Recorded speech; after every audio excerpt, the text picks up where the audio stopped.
Good evening, my friend. Are you here for another spooky story? Then come on in. Settle in now, for tonight I have quite the tale to tell.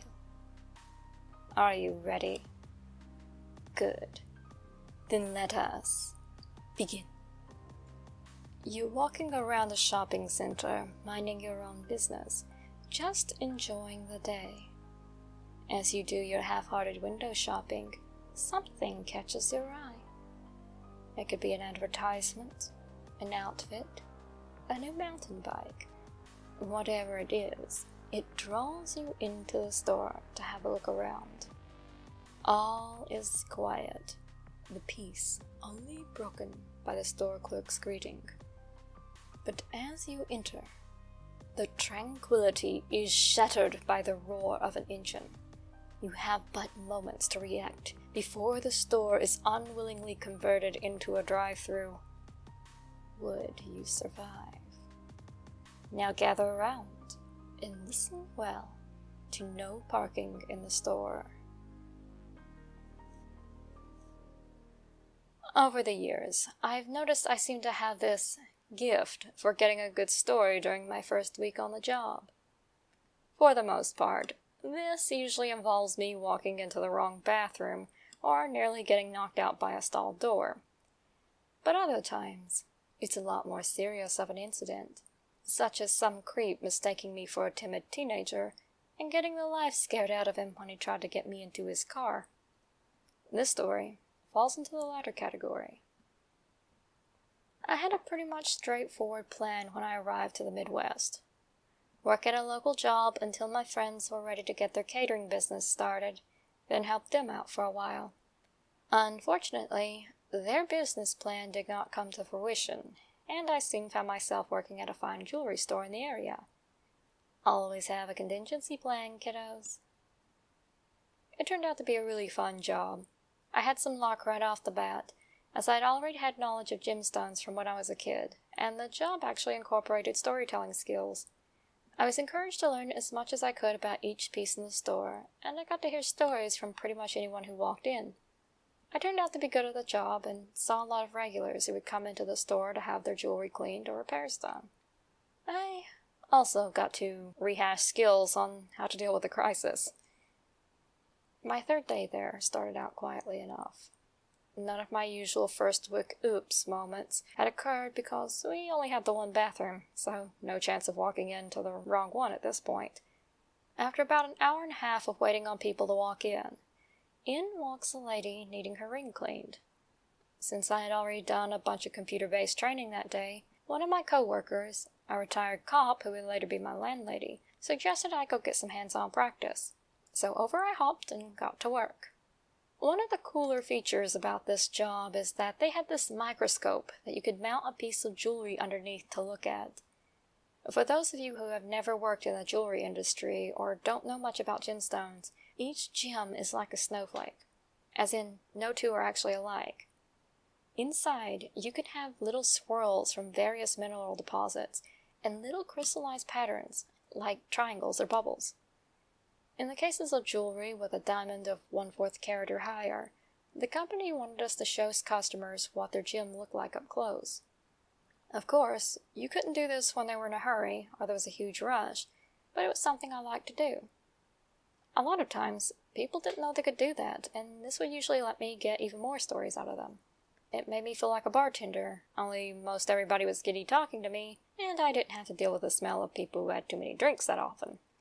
Well, I had just finished cleaning this lady's ring and was in the process of turning around to ask her if she had ever seen her diamond up close, when I heard two things.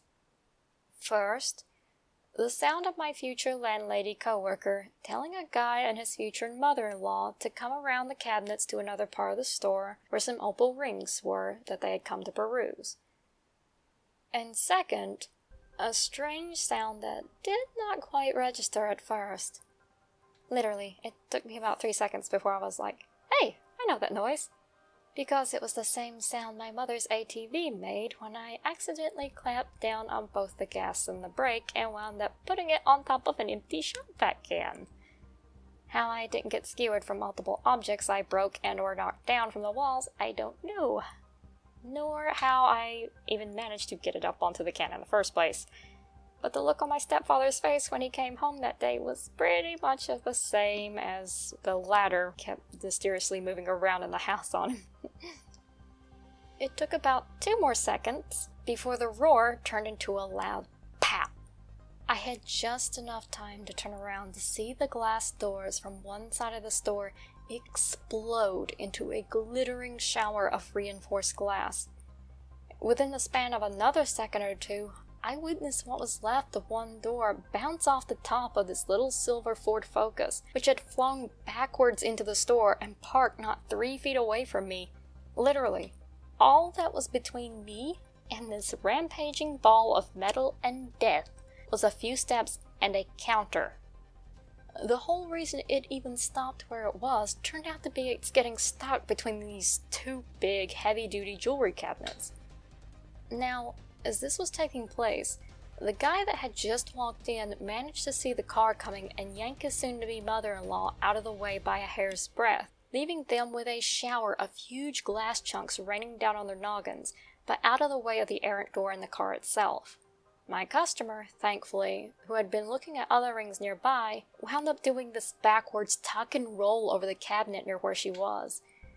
Thankfully, even if she hadn't reacted that fast, she would have been alright, as the car stopped a few feet away from her. All I noticed was that, when this car stopped, I saw this tiny, white-haired old lady bounce against her driver's door window and slump forward lifelessly. My first thought was, oh crap, she's having a heart attack. To be fair, I did run around the counters and saw that both my coworkers and our 3 customers were all running around / getting up and shouting, so I do feel justified in running after the person I thought was having an actual medical emergency first.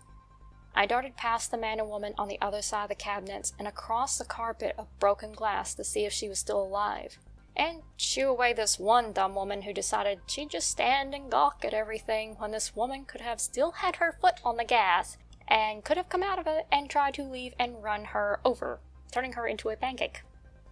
When the dust literally settled, it turned out an old lady who was pushing 90 had come in to get her watch battery changed. She tried to parallel park, but either her sandal got stuck or something, and she wound up flooring it in reverse.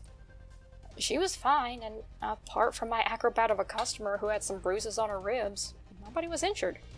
I wound up laughing out of relief because, hey, I could have witnessed something awful, but instead, I got a good story out of it. My coworker was not happy that I was telling the cops and firefighters who showed up, "Welcome, we didn't used to have a drive-thru, but we do now." But heck, we were all alive. I wound up having to run around and stow away all the jewelry while keeping an eye on the old woman and making sure she didn't have an actual heart attack from all the stress. Between her having to be lifted out of the car over the counter, the doors were jammed, my coworker yelling out orders as she took charge, and the knowledge that her license was most definitely going to be yanked, I really thought she was going to seize at any moment. Apparently, she hadn't been back on the road for long after her husband's death, and had been trying desperately to stay independent despite her own declining health. When the mall's manager, who popped by to assess the damage, asked if I could change the lady's watch battery in the meantime, another way to get her to stop nearly hyperventilating, I unfortunately had to tell her I couldn't because I hadn't been trained on that yet. It was only my 3rd day, after all. Which was the wrong thing to say, apparently, because that nearly sent the old lady into shock. Fun times calming her down after that. Eventually, we all had to vacate the store so a tow truck could haul it out. I didn't understand why until my boss's boss pretty much was shooing me outside as the wall was apparently unstable. You know that big pow I heard earlier? Yeah, that was her hitting a steel beam and knocking the whole wall in about a foot before she came through. My poor boss's boss said he actually left gas station work years ago because he got tired of people accidentally plowing through his stores. Oopsie. After we got outside, I then had the task of trying to keep the old lady and her daughter, the new bride, from being spotted by the media. Mind you, I had already avoided being on camera with the Metro News when they set up the film at the end of the parking lot at another shopping center only a week before. For somebody that was still laying low so my toxic relatives couldn't find out where I was, this was way too many close calls all in together like that. I actually did wind up in the background for a split second with this one though, but thankfully it wasn't one of those segments that got broadcasted on national news or anything. In fact, after about 50 locals made drive-through comments on the news's website over it and a few days went by, people pretty much forgot about anything that happened if they didn't see the boarded up side of the building. After the car was pulled out of the building and most everybody had left, the regional manager said we could come back inside to get our stuff. The next day, I went back to the store and spoke with my manager, who was just happy the whole mess hadn't scared me off since I was so new on the job. I initially waved him off and made a joke about it, but he looked pretty grim. And that's when he asked me if I wanted to see the video. A couple of coworkers who had been off that day joined me in a rousing chorus of yes, so we all filed over to take a look at the security camera footage. Not gonna lie, it was pretty surreal seeing myself on the store camera in an epic driving fail video. Upon watching the tape, however, I realized just how close the whole situation came to being a lot less funny. You see, none of us could figure out exactly how the car came into the store. Our building was on one side of a very narrow alley-like road, where there was only a one-lane street on each side. Our side of the street, obviously, had only room for cars to park along the curb, so anyone who wasn't early enough to get a spot had to parallel park. For most of the day, we could only speculate on how this woman managed to come through the store at the angle she did. It was like she just got into the middle of the road and floored it backwards, but there really wasn't enough room for her to maneuver like that and pick up enough speed to do the amount of damage she did. Since the old woman had only been able to sputter out little more than, "I can't believe I did that. All I wanted was a watch battery changed, and I hope they don't take away my license," we really didn't know what happened until we watched the tape. As my eyes followed the car on the screen, it became instantly obvious what had happened. She had been trying to parallel park, as I mentioned earlier, only there really should have been no way she could have come into the store at that angle. It showed, plain as day, her slamming full force into the steel beam that had knocked in the wall. Then, for some miraculous reason, she literally glanced off the beam and was redirected into the store at a 45-degree angle through the glass doors. And that was when I realized, if that beam had not held and those cabinets had not been as strong, she would have run over that man and his mother-in-law, and probably would have kept coming and I'd have gotten sandwiched by cabinets. In addition, if my coworker hadn't spotted the couple when they walked in, and the future mother-in-law hadn't immediately voiced her inquiry about opal rings, or they had chosen to keep walking around by my side of the cabinets instead of taking the route they did, they'd have both been crushed. All on my third day of working there. Everything literally happened just in the right way so that nobody died, and the only injuries were to inanimate objects. Even the cases only got slightly scratched on the outside, with one having a small crack on top. I haven't the foggiest idea who made that building or those cabinets, but I'm almost convinced their construction could survive anything short of an atomic blast after witnessing that. And that's the end of the story, folks. Oh, and if you're wondering if the chaos stopped there, nah. Nearly got clipped by an SUV 4 days later, which led to another story, most paranormal. But that's a tale for another time. If you enjoyed this video, please like it, share, and subscribe. Don't forget to hit the notification bell, that way you can get your latest spooky fix the moment it comes out. And head on over to my Patreon page at patreon.com/phantasmalpoppy. Even pledging $1 a month would really help me out, and I would have more time to bring you quality, true horror and paranormal content more often. Thank you. Good night, and see you all real soon.